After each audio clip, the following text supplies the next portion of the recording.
Katharina Zell was married to Matthew Zell, a former Catholic priest turned reformer here in Strasbourg, who was promptly excommunicated for marrying her.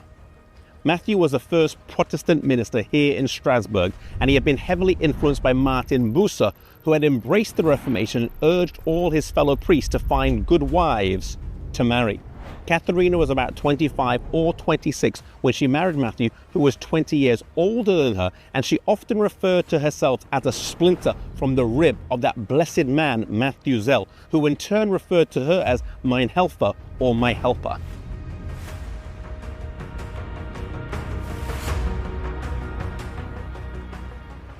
After their marriage on December the 3rd, 1523, Martin Luther wrote a letter of encouragement. However, the bishops promptly excommunicated her husband.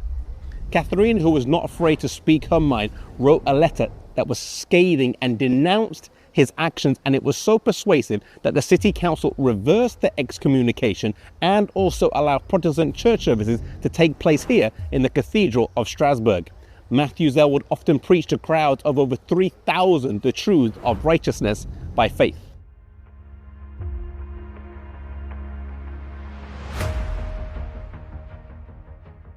Together the Zells had 2 children, though sadly they would both die in infancy and they would have no more afterwards. Katharina devoted herself wholeheartedly to the work of supporting her husband's ministry. She often struggled with depression due to the weight of her sins, and though the truth of righteousness by faith brought immense comfort, it was hard to discard the old ideologies she had known all her life. She was often tempted to believe that her childlessness was a mark of divine displeasure.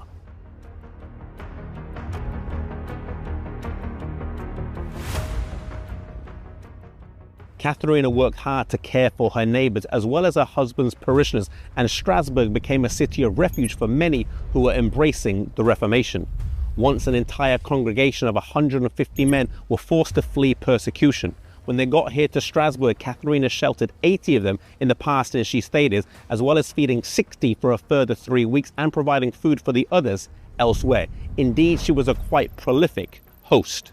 Once in 1529, when Zwingli and Oecolampadius were on their way to theological meetings with the Germans, they passed through Strasbourg and were entertained by the Zells for 14 days.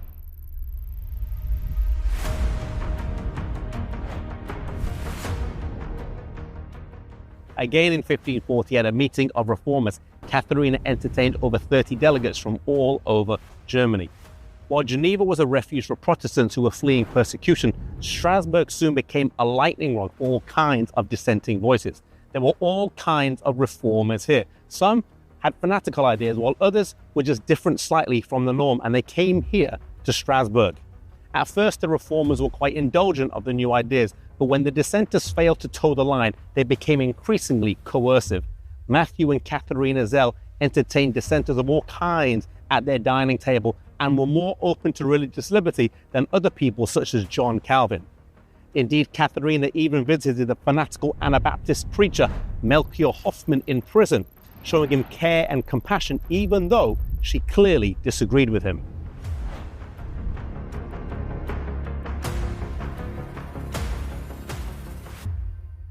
Her husband Matthew would die in January of 1548, and after the eulogy by Martin Bucer, she stood up and gave an address which was highly unusual for a woman to do at that time. After the funeral, she spent some time in Zurich and Basel before settling back here, where she was allowed to continue living in the parsonage that she and Matthew had lived in, and continued to frequently open her home to provide assistance to those who came seeking it, even as she herself got older and her own health began to fade. She died in 1562 after having lived a full life serving the city along with her husband, showing Christ's love to everyone. She was not at the forefront of the work as a writer, a teacher, or a preacher, yet the impact of her life was huge. Maybe it seems to others that the work you do is behind the scenes and in the shadows, but if that is where God has called you, embrace it knowing He can use you in that place and position to make a marked difference in other people's lives.